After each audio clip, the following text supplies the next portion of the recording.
Florida, Ms. Castor for 4 minutes. Thank you, Mr. Chairman. Welcome, Mr. Zuckerberg.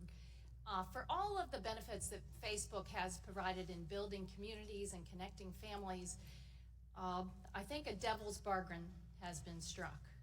And in the end, Americans do not like to be manipulated. They do not like to be spied on. We don't like it when someone is outside of our home watching. We don't like it when someone is following us around the neighborhood, or even worse, following our kids or stalking our children. Facebook now has evolved to a place where you are tracking everyone. You are collecting data on just about everybody. Yes, we understand the Facebook users that proactively sign in are in part of that platform, but you're following Facebook users even after they log off of that platform and application. And you are collecting personal information on people who do not even have Facebook accounts. Isn't that right? Congresswoman, I believe that yes or no? Congresswoman, I'm not sure that, I don't think that that's what we're tracking.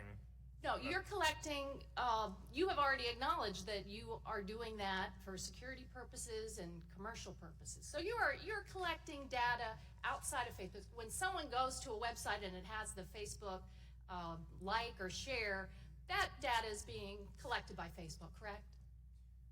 Congresswoman, yes or no? That's right, that we understand in order to show which of your friends. Yeah, so for people who like don't even have Facebook, I don't think that the average American really understands that today, something that fundamental. And that you're tracking everyone's online activities, their searches. You can track what people buy, correct? Congresswoman, you're collecting that data, what people purchase online. Yes or no? Actually, if they share it with us, but Congresswoman, because it has a share button, so it's gathering. Facebook has the application. In fact, you've patented applications to do just that. Isn't that correct? To collect that data. I don't think any of those buttons share transaction data. But broadly, but they track you. You're The collecting medical data, correct, on people that are on the internet, whether they're Facebook users or not, right? Congresswoman, yes, we collect some data for and you're collecting, you watch where we go.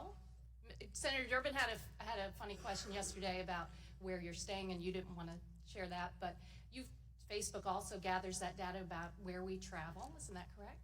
Congresswoman, everyone has control over how that works. I'm going to get to that, but yes, you are. Would you just acknowledge that? Yes, Facebook that's the business you're in, gathering data and aggregating that data. Congresswoman, right? I disagree with that characterization. You're not. Are you saying you do not gather data on where people travel based upon their internet and the ways they sign in and things like that? Congresswoman, the primary way that Facebook works is that people choose to share data, and they share primary way, but the other communicate. way that Facebook gathers data is you buy data from data brokers outside of the platform, correct? Congresswoman, we just announced 2 weeks ago that we were going to stop interacting with data brokers. And even though that's an industry norm to make it so that the advertising can be more relevant. But I think in the end, it's practically impossible these days to remain untracked in America for all the benefits Facebook has brought and the internet. And that's not part of the bargain. And current laws have not evolved, and the Congress has not adopted laws to address digital surveillance, and Congress should act. And I do not believe that the controls, the opaque agreement, consent agreements, the settings are an adequate substitute for fundamental privacy protections for consumers. Now, Gentlelady's time. thank you. I yield back my time. Gentlelady's time. Let that stand.